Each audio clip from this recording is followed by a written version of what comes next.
Hello everyone, I am your science teacher. Today we are going to start with chemistry, chapter 4, atomic structure.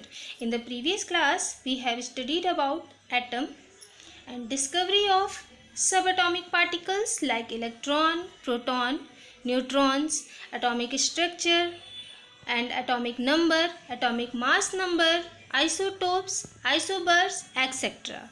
Now in this class our topic is electronic configuration and subtopics are introduction, distribution of electrons in different cells and valency. Now our first topic is electronic configuration. We know that according to Bohr's theory that the electrons revolve around the nucleus of an atom in different cell. Bohr's theory में हमने पढ़ा था कि जो electrons होते हैं वो atom के चारों तरफ रिवॉल्व करते रहते हैं different cells में. Each cell can hold only a certain number of electron in it. उन्होंने बताया कि जो सेल में इलेक्ट्रॉन्स का अरेंजमेंट होता है वो different होता है. A cell can hold less electron than its maximum capacity but not more. इन्होंने बताया कि जो इलेक्ट्रॉन्स का अरेंजमेंट होता है वो उनकी कैपेसिटी को डिनोट करता है. जिसकी कैपेसिटी ज़्यादा होती है वो अपने से अपनी कैपेसिटी किसी दूसरे को ट्रांसफ़र कर सकता है, बट जिसके पास लेस एनर्जी होती है वो ट्रांसफ़र नहीं कर सकता है, वो सिर्फ गेन कर सकता है. The maximum number of electron that a given shell can hold could be calculated by the formula 2n² where n is the serial number of the shell. इन्होंने क्या बताया कि जो इलेक्ट्रॉन्स का मैक्सिमम नंबर होता है जिसको हम फॉर्मूला से कैलकुलेट कर सकते हैं वो फॉर्मूला है 2n², जहाँ पर n आपका सीरियल नंबर ऑफ सेल के नंबर्स हमने क्या बताए थे आपको k, l, m, n. This is the this is the number of shell 1, 2, 3, 4 etcetera. Okay. Now, however, the outermost cell cannot hold more than 8 electrons. उन्होंने क्या बताया कि जो सेल का आउटरमोस्ट सेल जो एटम का आउटरमोस्ट सेल होता है उसमें 8 से ज़्यादा इलेक्ट्रॉन नहीं रह सकते.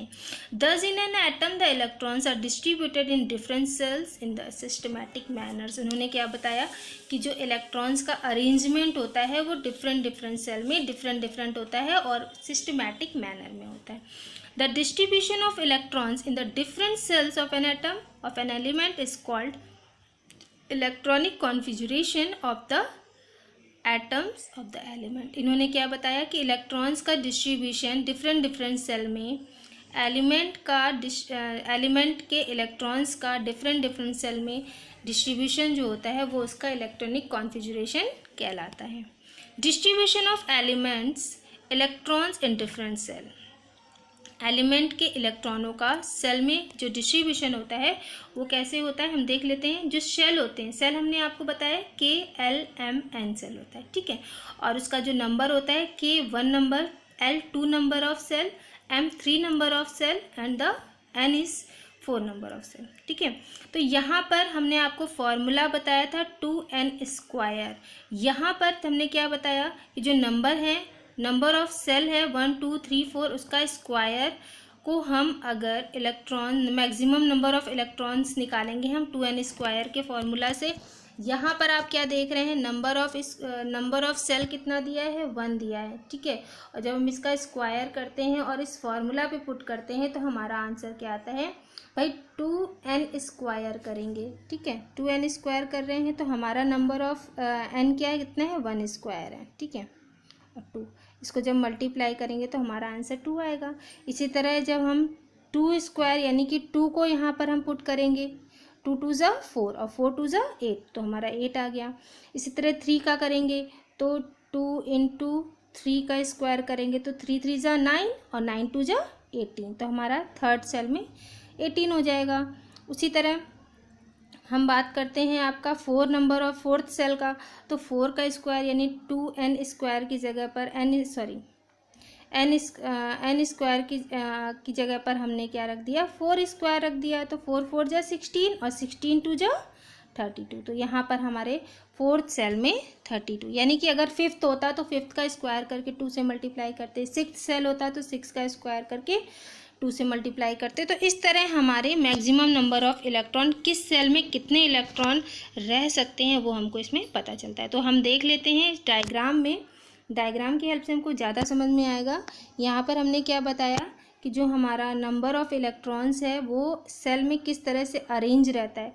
ये मान लीजिए न्यूक्लियस है, न्यूक्लियस का फर्स्ट सेल यानी कि ये आपका के हो जाएगा, ये आपका एल हो जाएगा, ये आपका एम हो जाएगा, और नेक्स्ट अगर होता तो वो एन होता। तो हमने आपको क्या बताया कि के सेल यानी फर्स्ट सेल में 2 इलेक्ट्रॉन्स रह सकते, ये देखिए 2 इलेक्ट्रॉन्स है, ठीक है। एल सेल में कितना बताया था, 2 2 जा 4 और 4 2 जा 8, यानी कि सेकेंड सेल यानी एल सेल में 8 इलेक्ट्रॉन, यानी इससे ज़्यादा इलेक्ट्रॉन्स इसमें नहीं रह सकते हैं।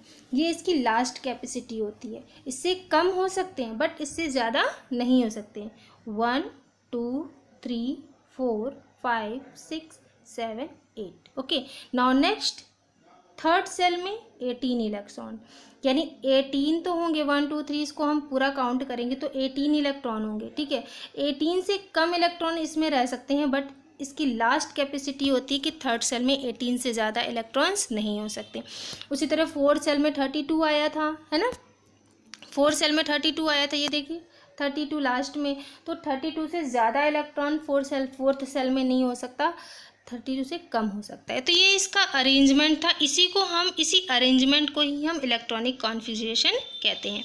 An atom of hydrogen has only 1 electron in its scale shell. हमको पता है हाइड्रोजन का, हमको जो इलेक्ट्रॉनिक कॉन्फ़िगरेशन निकालना होगा तो हमको पता होना चाहिए किस एलिमेंट के कितने एटॉमिक नंबर होते हैं। जितने एटॉमिक नंबर होते हैं उसी के अकॉर्डिंग इसमें इलेक्ट्रॉन्स रखे जाते हैं। अब जैसे हमको पता है कि हाइड्रोजन का एटॉमिक नंबर 1 होता है, तो हमको पता है कि के सेल में 2 इलेक्ट्रॉन हो सकते हैं, 2 से ज़्यादा नहीं हो सकते, बट हमने आपको क्या बताया कि 2 से कम हो सकते हैं। तो हाइड्रोजन की 1 है, 1 एटॉमिक नंबर है, तो इसमें इलेक्ट्रॉनिक कॉन्फ़िगरेशन में अगर हम देखें तो के सेल में 1 इलेक्ट्रॉन रह सकता है। इसको अगर हम बनाएं एटॉमिक नंबर, अगर हम इलेक्ट्रॉनिक कॉन्फ़िगरेशन को अरेंज करें हाइड्रोजन का, तो ये आपका न्यूक्लियस हो गया। न्यूक्लियस में तो कुछ नहीं करते, उसके जो आउटर सेल होता है, फर्स्ट सेल कौन सा होता है, के होता है।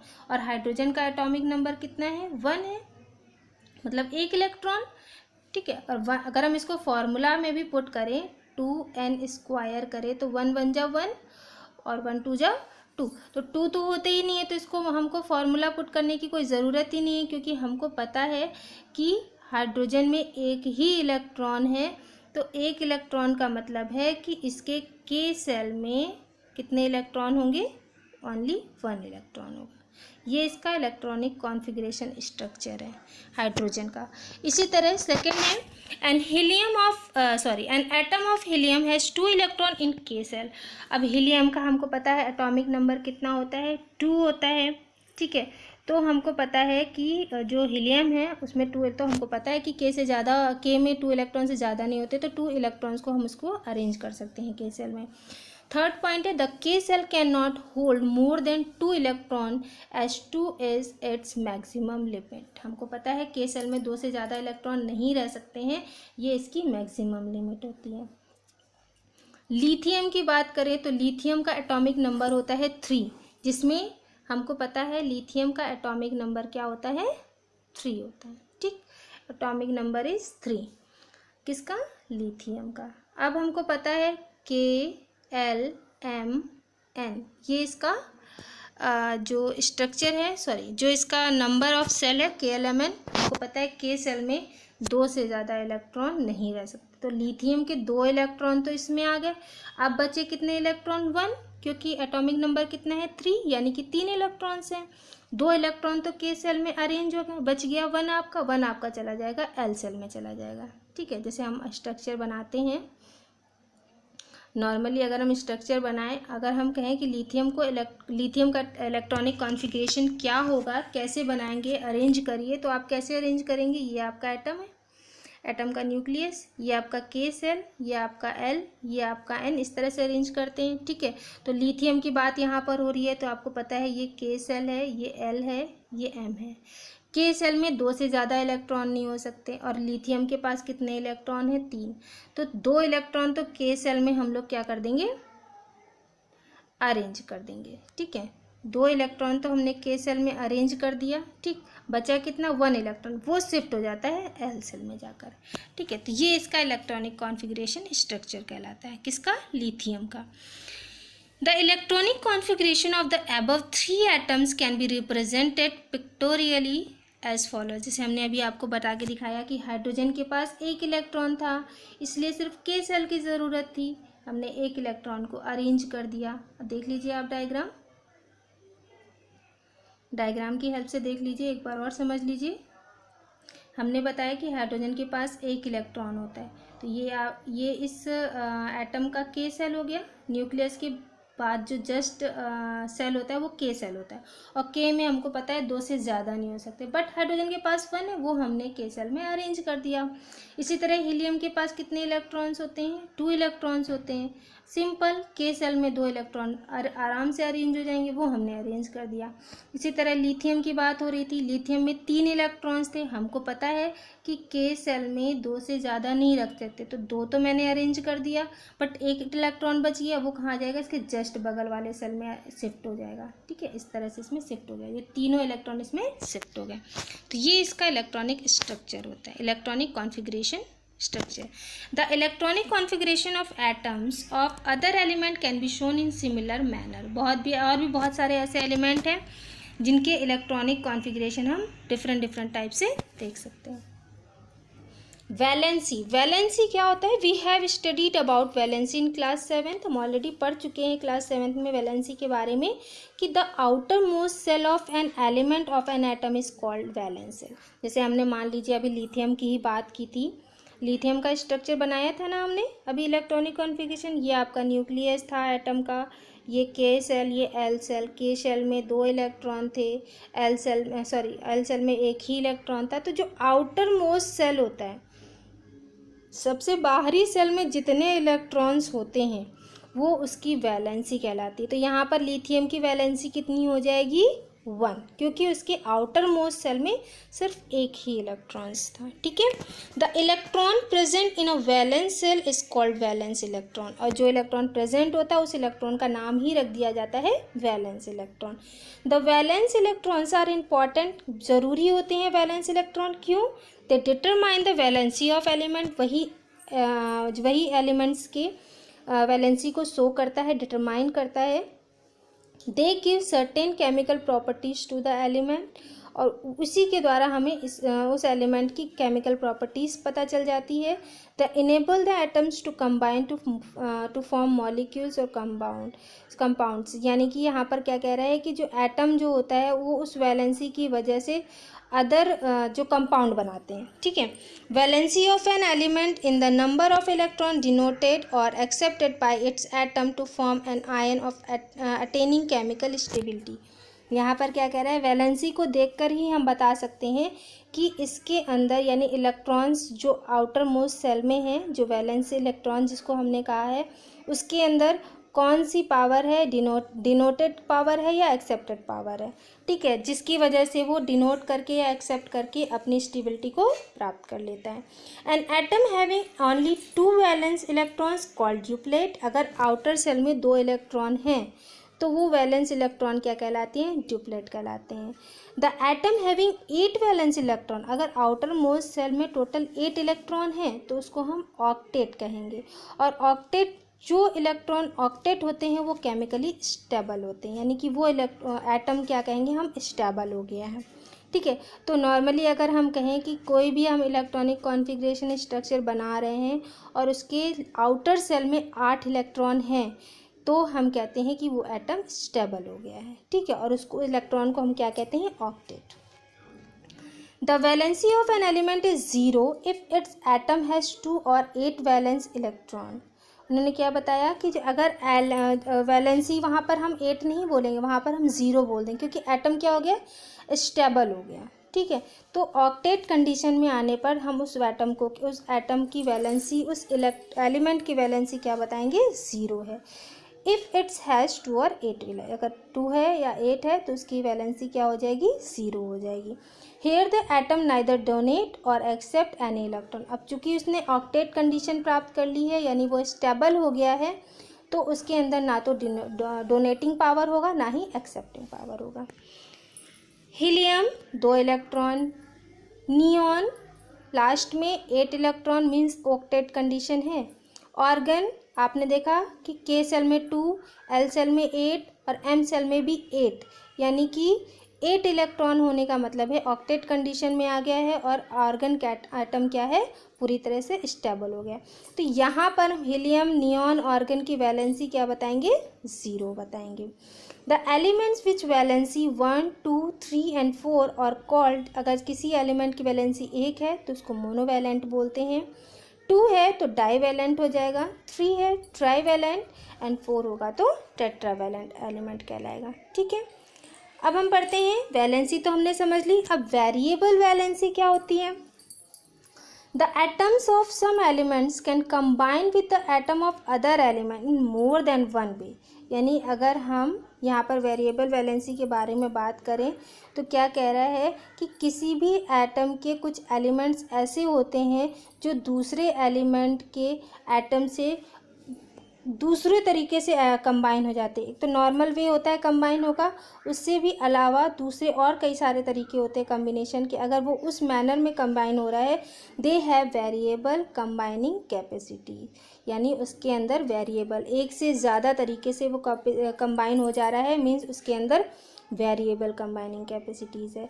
Such elements are said to have variable valency. यहाँ पर हम कुछ एग्जांपल्स हैं जिसको हम देखकर बता सकते हैं कि ये वेरिएबल वैलेंसी रखता है। जैसे यहाँ पर आपका कॉपर है, ठीक है, फर्स्ट है आपका कॉपर, कॉपर का जो वैलेंसी होती है यहाँ पर 2 वैलेंसी दी हुई है, 1 और 2।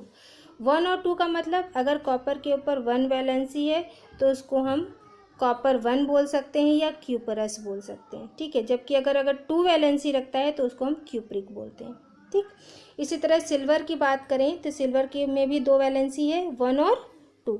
अगर 1 वैलेंसी है तो उसको हम अर्जेंटस बोलते हैं, और अगर 2 वैलेंसी है तो अर्जेंटिक बोलते हैं। अच्छा, एक चीज़ आप देख रहे होंगे जिसमें 1 वैलेंसी है उसके लास्ट में OUS लगा हुआ है, और जिसमें 2 वैलेंसी है उसमें IC लगा हुआ है लास्ट में, OUS IC, अर्जेंटस अर्जेंटिक, क्यूपरस क्यूप्रिक। ठीक है, इसी तरह मरकरी है, मरकरी की बात करें तो मर्क्यूरस मर्क्यूरिक, यहाँ पर OUS और IC, OUS जिसकी वैलेंसी 1 होगी और मर्क्यूरिक जिसमें वैलेंसी ज़्यादा होगी, 1 से ज़्यादा, उसमें IC लग जाएगा। इसी तरह था आपका नेक्स्ट है आयरन, Fe में भी 2 वैलेंसी है, एक 2 वैलेंसी एक 3 वैलेंसी। जो कम वैलेंसी रखता है उसको OUS यानी कि फेरस, और जिसमें 2 से ज़्यादा यानी कि ज़्यादा वैलेंसी वाला, अगर 2 एक साथ रख दिए जाए वैलेंसी वाले तो उसके नाम कैसे आप फाइंड आउट करोगे, तो जिसकी कम वैलेंसी होती है उसको OUS लास्ट में ऐड कर देते हैं, और जो आपका बड़ा मतलब ज़्यादा वैलेंसी रखता है उसमें हम लास्ट में IC यानी कि फेरिक से डिनोट करते हैं। इसी तरह टिन की बात करें तो टिन है जो है आपका, उसमें भी आपके 2 वैलेंसीज दिख रहे हैं, एक 2 है और एक 4 है ना। तो जिसमें 2 है यानी कम वैलेंसी है 4 से, तो उसको हम स्टैनस बोलते हैं, और 4 यहाँ पर स्टैनिक हो जाएगा, OUS IC। ये इसमें आपका जो एडिंग प्रोसेस है वो OUS और IC का चल रहा है। इसी तरह लेड की बात करें तो लेड में भी 2 तरह की वैलेंसी है, 2 और 4। तो यहाँ पर लेड 2 लेड 4 भी बोल सकते हैं, और अगर हम इसको लिखें तो प्लम्बस और प्लम्बिक, यहाँ पे आपके OUS IC ज्वाइन कंडीशन में होते हैं। ठीक है, तो जिसकी कम होती है वैलेंसी उसको उसमें OUS ऐड करते हैं, जबकि जो ज़्यादा वैलेंसी वाले एलिमेंट्स होते हैं उसको हम IC से डिनोट करते हैं। तो ये आपकी कंडीशंस थी वेरिएबल वैलेंसी की, मीन्स एक से ज़्यादा वैलेंसी जो है एलिमेंट रखते हैं उनको हम वेरिएबल वैलेंसी के अंदर रखते हैं। Okay, thank you.